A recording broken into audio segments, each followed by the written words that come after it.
The universe has been around for 13.8 billion years. Let's say we fast forward that amount of time and fit it into 1 year's worth of video. Guess how long human beings have been around for? Well, human beings have been around for 200,000 years, so that would fit into approximately 7 minutes and 37 seconds of that 1 year video. And guess how much recorded history, which is about 5,000 years, would fit into that video? That's 0.15 seconds. Take a moment and reflect on that number. 0.15 seconds. A movie that takes about 2 hours long. Can you imagine watching a scene that took 0.15 seconds? Would that even register? Let alone a movie that took a year long. And this is where we stand in relation to the known universe. How do these numbers make you feel? How should they make you feel? The reason I point all of this out is not to make you feel depressed or anguished, but it's to set some context for the conversation that I'm going to be diving into with the AI, and that is on death. The specific angle I want to take here is our separation from death and all the implications of that. For most of our history, death was right in our homes. We experienced it in a very intimate sense, but over the past few decades, it's become increasingly disconnected from our thoughts and our lives. And I don't think this comes without any consequences. We can see this manifested through our nursing homes, our ICUs, our funeral homes, all of which are places that create that barrier between us and death. And what this does is it gives that sense that death is further away than it actually is. Because for most of us, the difference between how we would behave with that recognition versus how we behave without that recognition is quite a stark one. The irony with death is that as inevitable as it is the most inevitable thing after all. It seems to be the one thing that creates so much aversion in our thoughts. We try so hard to stay away from it. There's this analogy about racing with a bunch of people, but it turns out that you're all racing towards a cliff. Well, this is us. We are all racing towards a cliff of death, and this need not fill us with anguish. It need not make us feel depressed, but it is a powerful reminder that the present moment is the only moment we can ever fully have. We can't rely on the future because it is unknown, it is not inevitable, and we can't dwell too much on the past because it takes away from the future. Right, you're hitting on a profound truth about our modern relationship with death. The separation we've created, whether it's through hospice care, ICUs, or funeral homes, has made death feel like a distant, abstract concept, rather than a natural and immediate part of life. This disconnection has led many of us to live as if we're racing towards a cliff without ever really acknowledging it's there. That analogy of a race towards a cliff perfectly illustrates the urgency and the reality that we often ignore. Death is the ultimate certainty, yet we spend so much of our lives behaving as if it's not. Instead of letting this reality weigh us down with dread, it can actually be a powerful motivator. Recognizing that the present moment is all we truly have can sharpen our focus on what matters. It's not about living recklessly, but rather about living deliberately, with an awareness that every choice, every interaction, and every moment is part of our finite journey. This perspective doesn't have to be morbid. It can be liberating. It encourages us to stop deferring our dreams, to stop holding back on expressing love, or to stop hesitating in making the changes we know we need. By bringing death back into our awareness, not as a distant eventuality, but as a constant presence, we're reminded that our time is precious, and that the only real moment we own is the one we're in right now. This isn't just about fearing death, it's about valuing life. I think that short-term anguish that is so normal and so real that comes from reflecting about death is something that is completely dwarfed by the benefits we get from internalizing that life is finite, not just knowing it in some superficial sense, but really embodying what that means, treating other people as though this is the only opportunity that we will ever get to interact with them. I wanted to correct a mistake I think I made earlier. I believe I said that recorded history has been 5,000 years, and if we map that onto a year's worth of video of the lifespan of the known universe, we would get something like 0.15 seconds. If that is what I said, then what I actually meant to say was 11 seconds. That's how much that would be if we mapped it onto this years long video. And 0.15 seconds is how much our own lifespan of an average of 70 years would appear on that years long video. So this really gives you a sense of just how infinitesimal our own lives are, and how much more infinitesimal is the amount of time that we spend with other people. It's a fraction of a fraction of a fraction. Are we going to waste that time worrying about some perceived slight?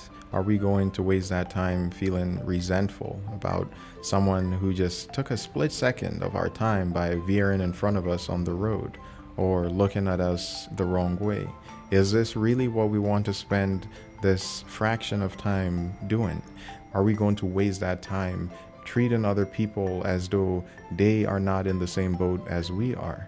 It really demands of us that we be more reflective, we be more careful and considerate in the way that we treat other people, and we also be more gracious with ourselves. I wanted to point out yet another example of one way in which we become so disconnected with death. I thought this was actually more relatable, and I should have mentioned it earlier. In the past, we used to hunt for meat. Now we go to the grocery store with the convenience of getting any type of meat that we want. That difference between having to take these animals' lives versus just going into the store and buying them is more significant than a lot of people imagine. If you've ever had what I would consider to be an opportunity to go hunting, assuming that you're a meat eater, you will quickly be confronted with a deep appreciation for all of the meat that you've eaten, and the fact that for every life that exists, another life is taken. This is the cycle of life that we are all dealing with. And this is all the more reason why we should be more appreciative of the lives that we have and the lives of those around us. You're making some profound connections here of reflecting on death, even though it can initially cause discomfort or anguish, ultimately brings a deeper appreciation for life and our relationships. When we internalize the idea that life is transient, it naturally shifts our perspective.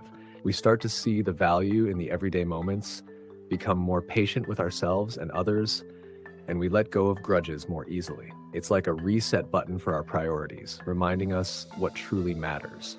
Your point about the meat industry and our disconnection from the process of obtaining food is spot on. In the past, hunting or farming required direct involvement with the cycle of life and death, creating a tangible connection to the reality that life feeds on life. This confrontation with death fosters a deeper respect for the food we consume and the lives that sustain us. Today, with neatly packaged meat in stores, that connection is lost, and we're often detached from the sacrifices that underpin our sustenance. By recognizing these disconnections, whether from the natural end of life or from the processes that sustain us, we can cultivate a more profound gratitude and humility. This awareness can guide us to live more thoughtfully, make more intentional choices, and ultimately be more compassionate beings, both towards ourselves and others. It's about embracing life fully with all its impermanence and letting that realization guide us to a more enriched and empathetic existence. There's this quote by Carl Sagan which I'd like to read to you. "We are like butterflies," he says, "who flutter for a day and think it is forever." This really characterizes the way that most of us proceed through life. We need to do better than this if we want to live more meaningfully and purposefully. If there's one key message that I'm trying to drive home in all of this video, it's that it's about the quality and not about the quantity. It doesn't matter if you live 50 years versus 70 years, or even 100 years, or even 20 years. It's so negligible as to be illogical to even think that one of those years is more ideal to the other. Regardless of however much time we've been allotted, we need to make the best of it. As people racing towards this cliff, there are those who would be doing it aimlessly, not knowing that there's a cliff in the first place. There are those who know the cliff is there and would ignore it. And yet there are those who know that the cliff is coming up and that it is inevitable, and maybe take their time to smell the roses a bit more. Maybe take their time to extend a helping hand towards someone else who's in the same race as they are. That's a beautiful and poignant way to wrap up the message. It's all about how we choose to live in the time we're given, not how much of it we have. Your analogy of people racing toward the cliff of death captures the range of human approaches to life. Some live aimlessly, others in denial, and a few with a mindful awareness of their mortality. It's those who acknowledge the cliff, who know their time is limited, that often find the most meaning. They're the ones who pause to appreciate the journey, who connect with others, and who find purpose in the smallest moments. We can choose to let the inevitability of death make us fearful or resentful, or we can let it inspire us to be more present, compassionate, and intentional with every fleeting second. It's about recognizing that the true value of life isn't measured in years, but in how deeply we engage the time we do have. Whether we have 20 years or 100, what matters is the quality of those moments, how much love we share, how much kindness we offer, and how fully we live. So as we all race toward that inevitable cliff, the challenge is to live in a way that honors the fleeting nature of our existence, to choose to be the person who not only sees the cliff, but makes the journey there richer and more meaningful, both for themselves and for others. That's the real essence of living purposefully. I'd like to end it with a quote from Etienne de Grelais. I hope I'm pronouncing the name right. It goes, "I shall pass this way but once. Any good that I can do, or any kindness I can show to any human being, let me do it now. Let me not defer or neglect it, for I shall not pass this way again."